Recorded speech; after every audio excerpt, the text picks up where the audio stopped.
It's The World This Week, 7 days for Paris-based correspondents. The World This Week in partnership with the Daily Beast. Christopher Dickey, foreign editor of the Daily Beast, is with us. How are you, sir? Good. Always glad to be here. Always glad to welcome you. Glad to welcome as well Paul Taylor, contributing editor to Politico.eu. How are you?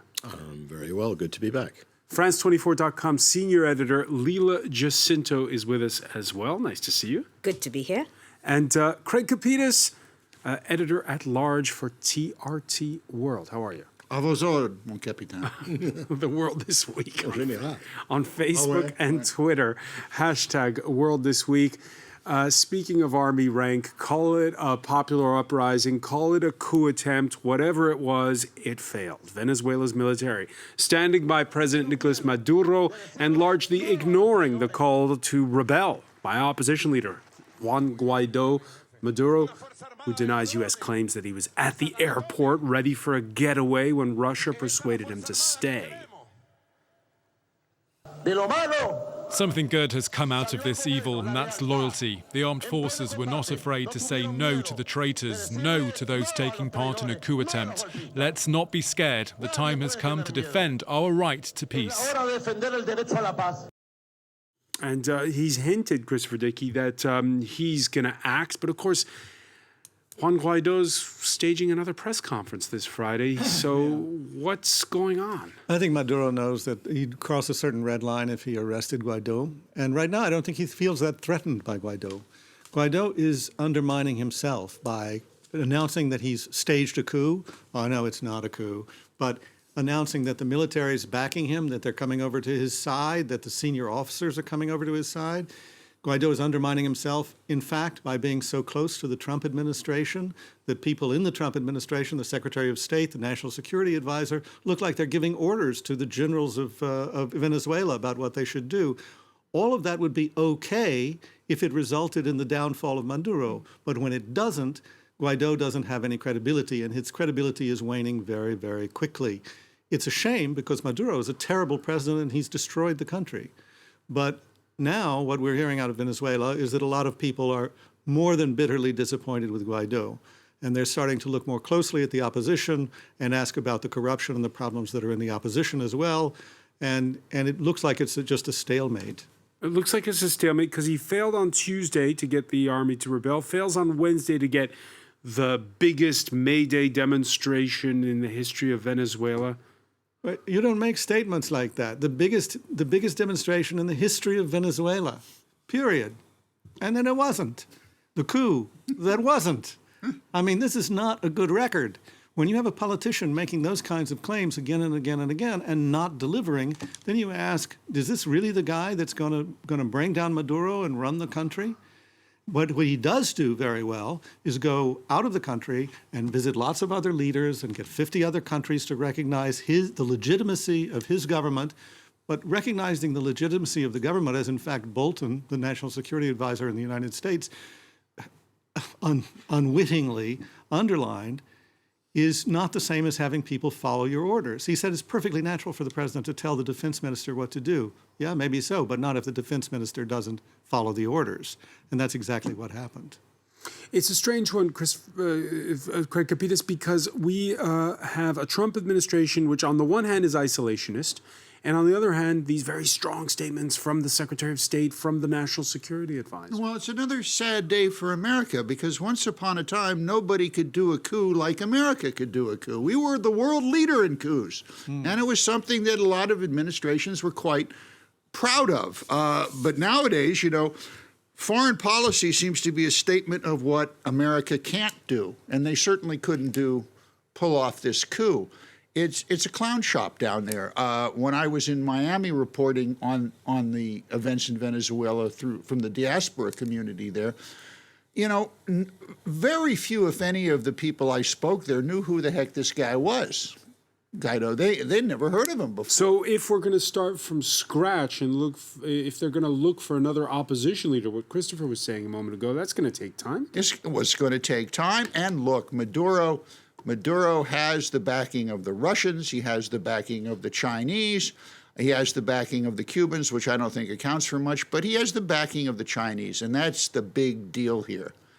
because they're going to make mischief any way they can against the United States, and that's what's going on The here. Russians as well. Yeah, the Russians too. Yeah, They don't have any money. Chinese do. Yeah, but they're very good at this. I mean, Oh, they're good. They're very good at keeping tyrants in power. Look at Yeah. Bashar al-Assad in Syria. Leopoldo Lopez, who is the founder of Juan Guaido's party, on Tuesday sprung from house arrest and who since has taken shelter inside the Spanish ambassador's residence, where he says the struggle continues. I want to say to all of my brothers and sisters in Venezuela and around the world, we're not going to rest. We're not going to rest for one single moment. We're not going to rest under any circumstances from the challenge and promise we've taken on, which is to end the usurpation. All right, those remarks are not sitting very well, it seems, with Spain's foreign minister. He says on the one hand that he won't hand Lopez over, but doesn't want the Spanish ambassador's residence in Caracas to become, well, an opposition broadcast center. Spain will not permit its embassy to be converted into a centre for political activity. We're also confident that under these conditions, Venezuela will respect the diplomatic immunity of the Spanish embassy's territory. And so you can pay attention to the first part of that sentence or the second part of that sentence. Well, it's obviously an embarrassment for Spain, and they, it's like the dilemma that France had when Ayatollah Khomeini came here, and they spent half of their time trying to tell him to shut up, and the other half sort of trying to be nice to him because he was going to be, when it appeared that he was going to succeed in overthrowing the Shah. One of the problems is with taking people into your embassies or having them come into your embassies and lodge there is you know when they come, but you don't know when they leave. Look at Julian Assange. Yeah. In the case of Spain, one of the countries that followed the lead of the U.S. and the Lima Group in recognizing Guaido. I mean, Colombia. Yeah, the Spanish are, I think, in a very uncomfortable position because they obviously have historic ties to Latin America. This is a socialist government in Spain. It's looking to form a government with the support of the parties to the left of them that are sort of very, closer to Maduro. And so they have to, even for domestic reasons, they have a very delicate balancing act. I mean, this just goes to show how badly planned this was. There are military officers across the border in Colombia, and the same situation. The Colombians are extremely wary of them having to take up arms, even though Juan Guaido seemed to call for a coup. That was not a coup. So they are cooling their heels in Colombia. And, this repeat of history, but, history not working, the same old characters. Bolton, Elliot Abrahams, Trump's special envoy on Venezuela. And now that, everybody's going to be re-examining what went wrong with this policy, we're also going to start looking at the whole policy of sanctions. I mean, Trump comes in and he starts tightening the sanctions, which it can be argued worsen the economic situation in Venezuela. I mean, there's no doubt that Maduro has destroyed the economy and he's a terrible leader.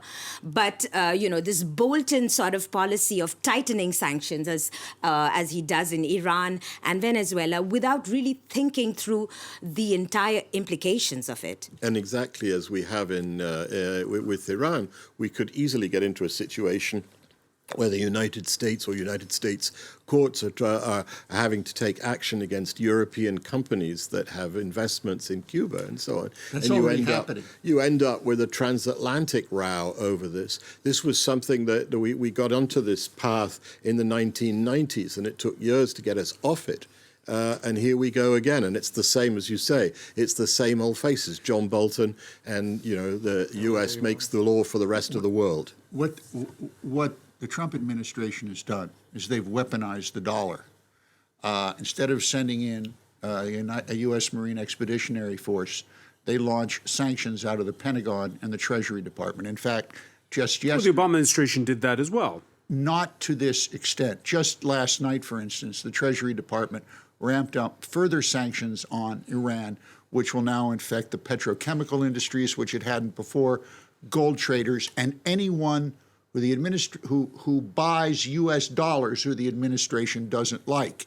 And they're doing the same thing in Venezuela, and in France. With following up on what Paul Taylor was saying, consequences, but perhaps no boomerang effect for the United States itself. I mean, our correspondent in Washington the other day was saying that the attention there and public opinion was on the Attorney General's testimony before Congress. Why should there be? Because when you weaponize a dollar in an economy that's booming, nobody there cares. The U.S. This is based on the king that the U.S. dollar is king. The U.S. dollar is the de facto global currency, primarily because all oil must be purchased in dollars. And as long as the U.S. dollar remains the most powerful currency in the world, the United States government can extraterritorially enforce its law anywhere it wants in the world. The penalty being, if you don't follow it, you're going to be prosecuted, possibly jailed, and certainly fined in the United States, and you're not going to have access to U.S. financial institutions. So when it comes to Venezuela, any consequences whatsoever for whatever is decided in Washington?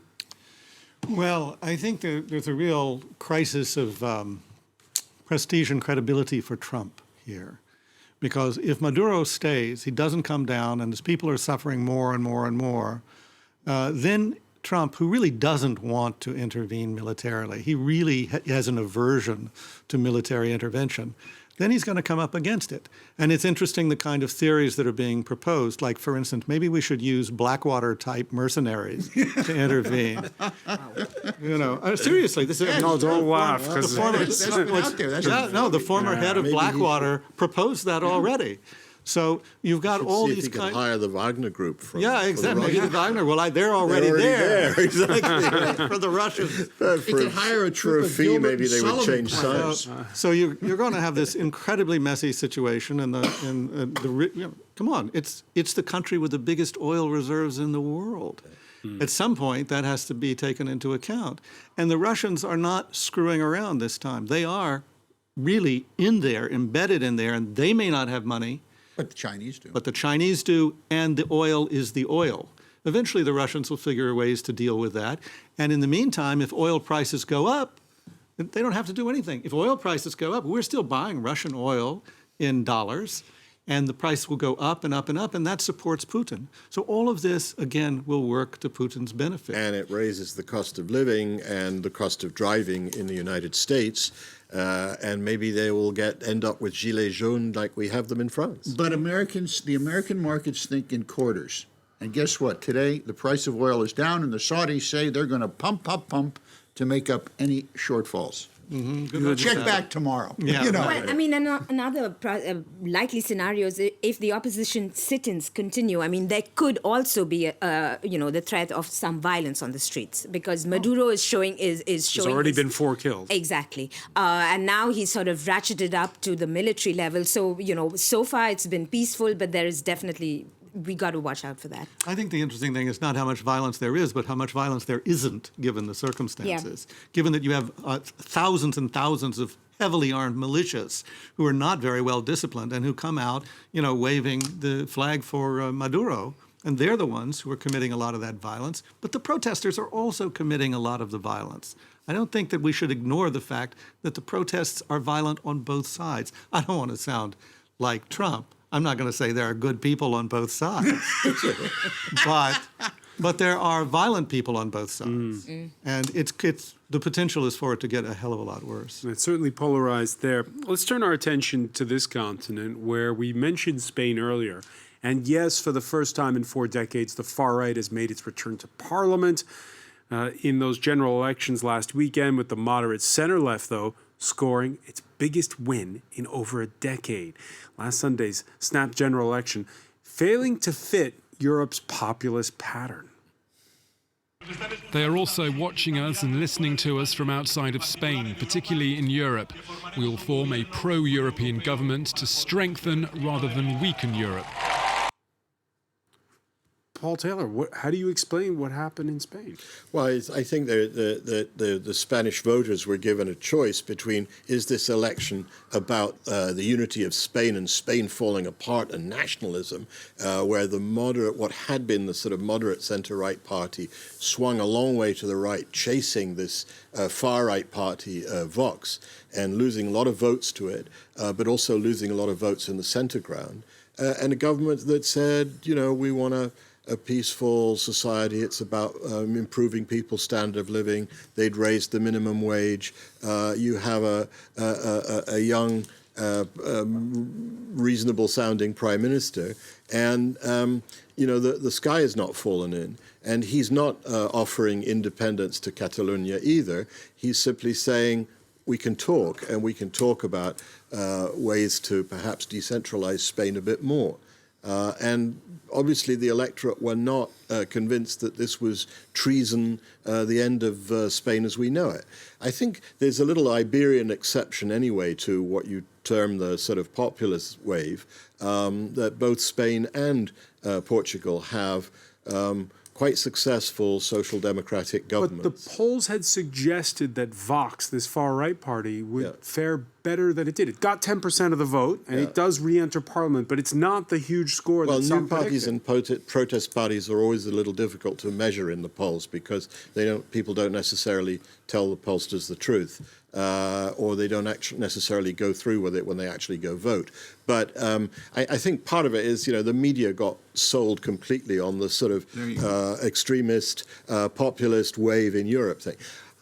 Maybe I'm being too bold, but I wonder whether we're not seeing a peak of populism now. Are we seeing a peak of populism? I want to get the rest of the panel to react to that. We'll be right back. Stay with us. You're watching The World This Week. Welcome back, or welcome if you're just joining us. It's The World This Week. The World This Week in partnership with the Daily Beast. Daily Beast foreign editor Christopher Dickey is with us, as is Paul Taylor, contributing editor to Politico, France24.com's very own Lila Jacinto, and Craig Capitas of TRT World. Just before the break, Paul saying, looking at those Spanish elections and wondering, Christopher Dickey, if the populist wave hasn't plateaued. Of course, we'll know a little bit more just at the end of this month when you have those European elections. Yeah, I mean, look, I think part of the problem is that the populist waves tend to be protest votes to a large extent. They're not the majority parties for anywhere, really. But people vote for them as a way of saying to hell with you or throw the rascals out or whatever you want to say. I would usually use more profanity than that. But anyway, to the government. And I think we're going to see a lot of that in the European Parliament elections. And so they become kind of unpredictable. I would guess Marine Le Pen will do well. Her party will do well. I can't even remember what it's called these days. She keeps changing it. The National Renewal. So it doesn't sound like the Nazi redo party. All right. That's their new name. Yeah. Lila Jacinto. It'll be nice to just have the end of this rise of populism narrative, which has just been rising for more than a decade. But it's now. more than a narrative. It's true. We see what's happened in Italy. We see what's happening in the UK, in France. This is true, but at some point, Germany. I also wonder if it's a self-fulfilling prophecy. I mean, let's admit it. Le Pen, Trump. They're very good. The media does a very good job of covering them. And before every French election, we have the same kind of scare. The National Front or whatever it's called is rising, and so we just have this same narrative. So it'll be good if that takes a break. All right. Blaming the press, Leila. Yep. Me. On World Press Day, nonetheless. All right, so Exhibit A is Spain. Exhibit B, over in the UK, local elections, punishing the Conservative Party, a net loss of more than 1,200 seats. Labour lost slightly, Paul Taylor, but cut its losses, it seems. And the big winners, independents, and then pro-EU parties, the Liberal Democrats and the Greens. I think there's a general anger in the British electorate about A, the fact that Brexit hasn't yet happened for some, B, the fact that it's happening at all for others, and C, that the government's making such a dog's breakfast of it for almost everybody. And it's that you see reflected in the catastrophic result for the Conservatives. And of course, on the eve of this not very high turnout election, the headlines are all about the Prime Minister having to fire her Minister of Defence. because he allegedly had leaked secrets from the cabinet's most secret inner deliberative body with the heads of all the security services about China. So, and why is he alleged to have done this? He denies it, incidentally. We should say that to be fair, but she says there's compelling evidence that it was him or his people that did it. And why? Because he's trying to show he's one of the many contenders to succeed her, the sooner the better, and is trying to show that he was tough on China even though she was less. Let's talk about it. It's not all, as Paul was saying, about Brexit in the UK. I swear on my children's lives I did not leak, says sacked Defense Secretary Gavin Williamson, speaking to the Daily Mail. Yes, as Paul was saying, a rising star inside the Conservative Party, billed as the kingmaker for whoever replaces Theresa May. He denies telling a Daily Telegraph reporter about the government's greenlighting of a security-sensitive 5G mobile network contract to Chinese tech giant Huawei. Now, Iceland's prime minister picked quite a day to visit Downing Street. Why haven't the police been called in over the leak, Prime Minister? Is Mr. Williamson a liar? Was there a kangaroo court, Prime Minister? Mrs. May, where's the proof? Can we trust Huawei or not, Prime Minister? Prime Minister, did you get the wrong man? Do you still feel like bashing the press, Leela? No. However, here we are covering another British political circus again. Listen, with the Huawei thing, I really don't see what is the huge security threat. This is not a counter-terror operation that was, that the leak was. It had, security implications. The Chinese buyout, the US is worried about it. Australia is worried about it. So now, here we are down to talking about, Theresa May, is she weak? Her defense minister has, but at the center is the Huawei issue, and whether the UK should use a part of this, and is that secure? That's the security issue. And so, there could, there's something to be said for whistleblowing and leaks for the public good, which is just not part of the discourse. It seems to be centered on the defense minister. Well, this has got nothing, with respect, this has got nothing to do with whistleblowing whatsoever. This is some member of the most secret inner body of the government that deliberates about national security. Well, it came from somebody in there. He says it wasn't from him. They had a cabinet office investigation that said it was very likely was him. But regardless, suppose it was a different minister. You still have a problem that Britain is experiencing a breakdown of discipline, a breakdown of government, a breakdown of the authority of the Prime Minister, and a sort of nervous breakdown which has been induced by Brexit and which now infects all sorts of other things like the ability to deal with sensitive national security information. Right, so but at the heart of the issue is now we know that the defense minister was against this. Surely this discussion needs to be had. So there are people within Theresa May's cabinet who do not agree with this. What is the huge security risk? Is it a huge security risk? Why giving isn't it a criminal investigation? It's a political thing. Is it a huge security risk giving Huawei a 5G contract? Yes, it is. I've been covering this issue in Huawei for quite a few years. A couple of key words here. Malware, which has been found in many of these systems, and types of malware that the experts are just trying to find out. Principally, Huawei is the spearhead of China's One Belt, One Road project, which is now in its 7th year. It's a $1 trillion investment project in 60 countries that Italy just signed into. And what the Chinese are trying to do is to essentially recreate, dare I say it, in broad brushstrokes, the Marshall Plan. However, if you remember after World War II, if you wanted a telephone in France or anywhere else, you went to AT&T or ITT, and we go global domination. This is what the Chinese are now doing with One Belt, One Road, because the United States nor Western Europe has the money or the resources to try and pull. Yeah, but the U.S. owns social networks, and they've been proven to have helped sway elections. So Right, but the U.S. has democratic institutions this that is work. the difference China here. is a surveillance Huawei, state. there's a myth the Chinese have been trying to sell, and they've been doing it in commercials. They've been doing it everywhere. If you're in China, you hear this, you see it. And the myth is this, that Huawei is a privately owned company, owned by its shareholders. That is pure baloney. Huawei is controlled by the Communist Party of China. Every senior official there is from the Communist Party of China, as are all the companies in China. More importantly, how critical is One Belt, One Road, which Huawei is one of the spearheads. Right, but in this case, hang on, but wait a minute. One Belt, One Road, 2 years ago, was physically written into the Chinese Communist Party constitution. But we're far away from the sacking of Gavin Williamson. Right, no, but which is why I would want to know if the defense minister was against Why do we it. care about the sacking of Gavin Williamson? It's a little human drama among the Tories. Right. That it's already a defunct and decrepit Come party. on, give me a high five. I mean, You're right. No, you're right. The Huawei. I want to know if a defense minister thinks this is against security. What is the... There is nothing. There's no reason why politicians should not debate publicly whether they're for or against and what their arguments are for doing deals, letting Huawei into the fifth generation telecoms networks or not.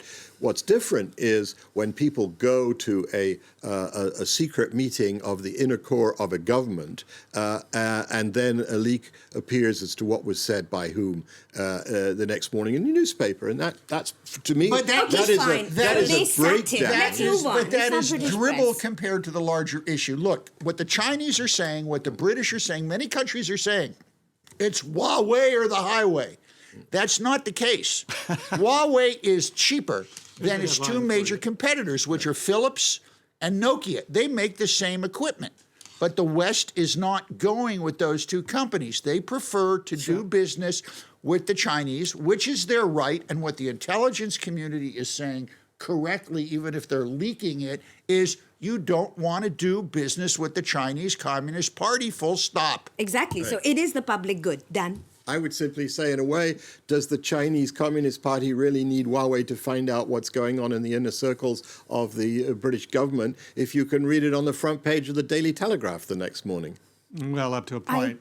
I mean, I think, we haven't even touched on the American role in all this and the whole question of a trade war and where the And the U.S., which has been leaning on the British to not sign this 5G contract. Actually, the Five Eyes, the Anglophone, major Anglophone intelligence agencies, they're all opposed to Huawei. They're all deeply suspicious of it. And in addition to everything that you just discussed, we might mention that the daughter of the founder of Huawei is under arrest in Canada and facing extradition to the United States for ostensibly breaking the embargo against Iran. So it all comes Breaking together. American embargo. The American embargo against Iran. Probably to Venezuela, too. Funny how it all ties together. It's in the name of national security that France's foreign minister says Paris is involved in Libya. Jean-Yves Le Drian telling daily newspaper Le Figaro this Friday that even though nationalist General Khalifa Haftar has torn up the UN's roadmap for reconciliation by laying siege to Tripoli, Haftar is still a force to be reckoned with. Le Drian saying, quote, "It's true that we estimate he's part of the solution. Haftar is not a military leader out of nowhere. His 2014 counter-terror operation was approved by the internationally recognized parliament and government. He's always expressed to me his desire to serve a civilian authority once elections will be held. It will be the role of the international community to make him keep his word when the time comes." What did you make of this interview? Well, good luck to the international community to make him keep his word. This is a man who has fought with Gaddafi, been close to the CIA. But actually, there were a couple of things in the interview that I found even more interesting. Le Drian, the foreign minister, who was the defense minister under the previous administration. So basically, we have Jean-Yves Le Drian, who has been in policy since 2012. So this policy continues. But, saying the same old thing that France has been saying about General Khalifa Haftar, that this is the man who will defeat the Islamists. Now, this is exactly what you will hear General Sisi said last week. So this, France is very susceptible to this narrative that somehow Khalifa Haftar is going to rid Libya of the Islamists, not paying attention to the Salafists in his midst, not paying attention to the fact. So what's it all about then? I think oil. Yeah. Well, yes, and I think France miscalculated. They thought that he was strong enough to crush all the other militia groups. Now, had they been listening to people who know Libya, they would have known that this would not have been an easy thing. There are Libyans deeply opposed to I him. think that France, like a lot of countries, is looking for strongman solutions to clamp a lid. In the belief that this can clamp a lid both on jihadist terrorism, which washes up in France, and on migration, which washes up on the shores of Europe. And Khalifa Haftar is not, I think, convincing as a strongman on those grounds, for the reasons that you've just given. And having a civil war, another civil war in Libya, which is what we're getting into, is very likely to increase all of those dangers. It's going to mean more weapons circulating, more Islamist fighters, and as you say, there are Islamist fighters on both sides of this conflict, and not just on one side. But typically, the Le Drian interview, he talks all the time about fighting terrorism, and Haftar is fighting terrorism, and so this is the great alibi for the strongman, support for strongmen. And this man is the architect of France's Haftar policy. France has given Haftar a great big political leg up. It's put him sort of on in a position of equality, diplomatically and politically, with the UN-recognized government of Fayez al-Sarraj. And guess what? Oh yes, he's got to be part of the solution. And my question, if I'd had a follow-up question to Mr. Le Drian, where he says that Khalifa Haftar has always told me he wants to serve under a civilian authority. Did you believe him, Minister? And just a point about him being the architect of strongmen. This is exactly what's happening in Libya's southern border too, where France is supporting Idris Deby, a complete strongman, and it's all part of that region where France has big interests. There's oil, there's uranium, and this is the architect. We've almost gone full circle since the beginning of the show, because here we're talking about this push to take Tripoli that seems to be stalling and could fail. Another failed coup. And what happens to the backers after this unfolds?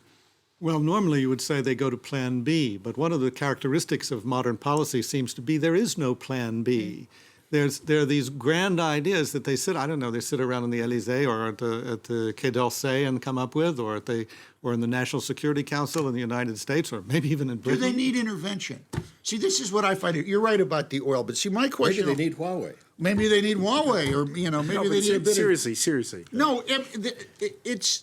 Look, the You mean question recolonialization? Is no, that what I'm we're not. into? Well, look. We did a great job of that in with Iraq. apologies to Gilbert and Sullivan, this guy, Haftar, is the very model of a modern major strongman general. Right, okay? But having said that, someone show me, because maybe deep down journalists are all romantics, perhaps. Where's a doctrine of intervention these days that's made strictly on or for humanitarian reasons? I'm sorry, but a lot of these problems are the result of our interventions. True. The mess in Libya is because there was a Western intervention led by France that was bungled. The follow-up was bungled. I mean, Well, there was no Plan B. There was no plan for Africa. There was no problem is Plan A for the next day. Paul's right. I mean, this is also the problem in Iraq. I was just talking to a senior Iraqi the other day. The problem again and again, and it's very difficult to do, is that you want to intervene to get rid of the bad guys, but then you don't want to do anything else. Because let's go and break the system that exists, and then let's leave, and somehow democracy will find a way. Let's them figure it out. And it's not going to happen. Yeah. It's not going to happen. And this is what we're left with. Yeah. Yeah, and this is what we're left with. That's the same problem. It's taken, maybe things are getting marginally better now in Iraq, but it's taken 15 years. Yeah, and in Libya, I mean, you had the United Nations that was involved painstakingly in trying to put together an inclusive process. And the very day when the Secretary General is in Tripoli, the man that France says is indispensable to the solution Attacks it. So, and then the French say they're shocked. It's like the prefect in Casablanca. Shocked to find that gambling is going on. What amazes me is that how France gets trapped in this other regional war, because now France is suddenly on the side with Qatar and UAE against Turkey, Turkey and Qatar, and France, Against Saudi and the UAE. Yeah, exactly. Well, Paul raised an interesting question. Your follow-up question that you would have asked. I would have followed up with that. Tell us how much oil you're planning, or what deals you've done to import oil from. Actually, I don't think this is about oil fundamentally, although oil obviously is always a factor. But I think this is about... It's more the immigration question. Well, no, I think it's about the fact the French have got so locked into this axis of Arab Sunni powers with Egypt and Saudi Arabia and the UAE. Mm-hmm. They are selling them billions of euros in weaponry. And when these guys say, we want, we're going to do this, I think the French sort of have a tendency to salute. Yeah, the Arabs Bazaar. I was just talking yesterday with an Egyptian woman who came out at the French embassy and said, why on earth is Egypt spending money on Rafales? Well, because Saudi Arabia is paying for it and the UAE is paying for it. Mm. Before we go, you got to hand it to Samsung. It's overcome bribery scandals, exploding phones. More recently, it's had to delay launching a folding phone after breaking issues. But it's still hugely successful, and it's still willing to try stuff. Its curved TV sets turned out to be a flop, but here's Zero, or I don't know how you pronounce it, which, yes, it's a vertical television set, kind of like watching stories on your phone, only bigger. These stories always fascinate me, Craig Capiz, because I always wonder, is this going to work or not? Would you buy a vertical television set? Again, I think the genetics of the human beings have changed with the millennial generation. I mean, who would buy this? There's a genetic shift going on. A bad one. Well, I liked the curved TV. I thought that was... But you had to sit right in the middle. Yeah, right. It's like that windsurfer thing, when we were all kids, about real men do it standing up. Real TVs do it standing up. Well, to extend that metaphor, can you touch the screen? Do they have any sales figures on this? I thought millennials didn't watch television. How much is this thing? And who is broadcasting in vertical, by the way? I mean, it's like the old Outer Limits. Pay no attention to the vertical or the horizontal. Is it going to work, Leela? What's your prediction? I don't think so. Sorry, Francois. The future is not TV. It's not TV screens. It's not a vertical TV screen. It's not TV screens. Not TV screens at all. Oh, dear. Leela Jacinto of France24.com. Exactly. Thank you very much. I want to thank Christopher Dickey, Craig Capitas, Paul Taylor. Stay with us. E.eu. .eu. Yes, that's right. Media Watch is next.